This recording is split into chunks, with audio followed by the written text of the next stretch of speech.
ಇಲ್ಲಿ ಕಾಣ್ತಿರೋ ಹುಡುಗಿ ಹೆಸರು ಬಂದು ಆಸ್ತಾ. ಆಸ್ತಾ ಅಪ್ಪ ಒಬ್ಬರು ದೊಡ್ಡ ಬಿಸ್ನೆಸ್ ಮ್ಯಾನ್. ಆಸ್ತಾ ಅಪ್ಪ ತಿಂಗಳಲ್ಲಿ 2-3 ದಿನ ಅಬ್ರಾಡ್ಗೆ ಕೆಲಸಕ್ಕಾಗಿ ಹೋಗಿ ಬರ್ತಿರ್ತಾರೆ. ಹಾಗೆ ಆಸ್ತಾನ ಅಮ್ಮ ಬಂದು ದೊಡ್ಡ ಫೇಮಸ್ ಫ್ಯಾಷನ್ ಡಿಸೈನರ್ ಆಗಿರ್ತಾರೆ. ಆ ಇಬ್ಬರು ಕಪಲ್ಗೆ ಆಸ್ತಾ ಒಬ್ಬಳೇ ಮಗಳಾಗಿರೋದ್ರಿಂದ ಅವಳು ಏನು ಕೇಳ್ತಾಳೆ ಎಲ್ಲದನ್ನು ಕೂಡ ಆಸ್ತಾ ಅಪ್ಪ ಅಮ್ಮ ತಂದು ಕೊಡ್ತಿರ್ತಾರೆ. ಯಾಕಂದರೆ ಅವ್ರಿಗೆ ದುಡ್ಡಿಗೆ ಬರಾನೇ ಇಲ್ಲ. ಯಾವಾಗ ಆಸ್ತಾ ಫಾದರ್ ಅಬ್ರಾಡಿಂದ ಬರ್ತಾರೆ ಆವಾಗ ಬರ್ತಾ ಎಲ್ಲ ಅವಳಿಗೆ ಬೇಕಾಗಿದ್ದ ಟಾಯ್ಸ್ ಎಲ್ಲನೂ ತಂದು ಕೊಡ್ತಿರ್ತಾರೆ. ಅವಳಿಗೆ ಇಷ್ಟ ಆಗೋ ಆಟಿಕೆಗಳೆಲ್ಲನೂ ತಂದು ಕೊಡ್ತಿರ್ತಾರೆ. ಇದರಿಂದ ಆಸ್ತಾ ತುಂಬಾ ಖುಷಿಯಾಗಿರ್ತಾಳೆ.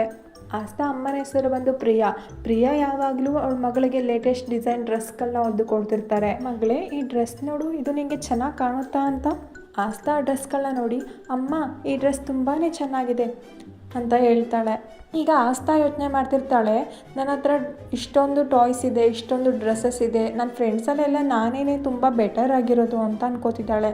ಆಸ್ತಾ ಮನೆಯ ಪಕ್ಕನೇ ಮತ್ತೊಬ್ಬ ಹುಡುಗಿ ವಾಸಿಸ್ತಿದ್ದಾಳೆ. ಅವಳ ಹೆಸರು ಬಂದು ರಮ್ಯಾ. ಆಸ್ತಾ ಬಂದು ತುಂಬಾ ರಿಚ್ ಗರ್ಲ್, ಹಾಗೆ ರಮ್ಯಾ ಬಂದು ತುಂಬಾ ಪೂರ್ ಗರ್ಲ್. ರಮ್ಯಾ ಅಮ್ಮ ಆಸ್ತಾಳ ಮನೆಯಲ್ಲಿ ಮನೆ ಕೆಲಸದವರಾಗಿ ಕೆಲಸ ಮಾಡ್ತಿದ್ದಾಳೆ. ಹಾಗೆ ರಮ್ಯಾ ಅಪ್ಪ ಒಂದು ಫ್ಯಾಕ್ಟರಿಯಲ್ಲಿ ಕೂಲಿ ಕೆಲಸದವರಾಗಿ ಕೆಲಸ ಮಾಡ್ತಿದ್ದಾರೆ.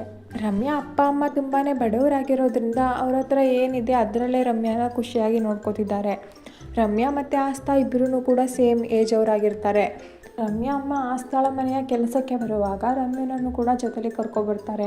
ಹಾಗಾಗಿ ಕೆಲವೊಂದು ದಿನ ಕರ್ಕೊಂಡು ಬರ್ತಿರ್ತಾರೆ. ರಮ್ಯಾ ಅವರ ಮನೇಲಿ ಇದ್ದಾಗ ಆಸ್ತಾ ಅವಳ ಹತ್ರ ಇರೋ ಟಾಯ್ಸ್ ಎಲ್ಲನೂ ತೋರಿಸಿ, ಈ ಟಾಯ್ಸನ್ನು ನಮ್ಮ ಅಪ್ಪ ಇಂಗ್ಲೆಂಡಿಂದ ತಂದುಕೊಟ್ಟಿದ್ದು, ಹಾಗೆ ಅಬ್ರಾಡಿಂದ ತಂದುಕೊಟ್ಟಿದ್ದು ಅಂತ ಎಲ್ಲ ಬಿಲ್ಡಪ್ ಕೊಟ್ಕೊಂಡು ಹೇಳ್ತಾ ಇರ್ತಾಳೆ. ಅವಳ ಹತ್ರ ತುಂಬ ಚೆನ್ನಾಗಿರೋ ಡ್ರೆಸ್ಗಳಿರುತ್ತೆ, ಟಾಯ್ಸ್ಗಳಿರುತ್ತೆ. ಇದನ್ನೆಲ್ಲದನ್ನು ನೋಡಿದ ರಮ್ಯಾಗೆ ಒಂದು ಕ್ಷಣ ಬೇಜಾರಾಗುತ್ತೆ. ಹಾಗೆ ಆಸ್ತಾ ರಮ್ಯಾಗೆ ಹೇಳ್ತಾಳೆ, ನಾನು ಈ ಡ್ರೆಸ್ಗಳನ್ನೆಲ್ಲ 1 ಸಲ ಇಲ್ಲ 2 ಸಲ ಹಾಕೋತೀನಿ ಅಷ್ಟೇ, ಅದಾದಮೇಲೆ ಡ್ರೆಸ್ಗಳನ್ನ ಎಸ್ದು ಬಿಡ್ತೀನಿ ಅಂತ ಹೇಳ್ತಾಳೆ. ರಮ್ಯಾ ಒಂದು ಚಿಕ್ಕ ಸ್ಕೂಲಲ್ಲಿ ಓದ್ತಿರ್ತಾಳೆ. ಹಾಗೆ ಅವಳ ಫ್ರೆಂಡ್ಸ್ಗೆಲ್ರಿಗೂ ಕೂಡ ಹೆಲ್ಪ್ ಮಾಡ್ತಿರ್ತಾಳೆ, ಚೆನ್ನಾಗಿ ಮಾತಾಡಿಸ್ತಾ ಇರ್ತಾಳೆ. ಆದರೆ ಆಸ್ತಾ ಸ್ಕೂಲಲ್ಲಿ ಅವಳಿಗೆ ಟಾಯ್ಸ್ ಮತ್ತು ರಿಚ್ ಆಗಿರುವಂಥ ಬಟ್ಟೆಗಳನ್ನ ಹಾಕೊಳ್ಳೋದು ಬಿಟ್ಟು ಅವಳಿಗೆ ಯಾವ ಕ್ಲೋಸ್ ಫ್ರೆಂಡ್ಸು ಕೂಡ ಇರಲ್ಲ.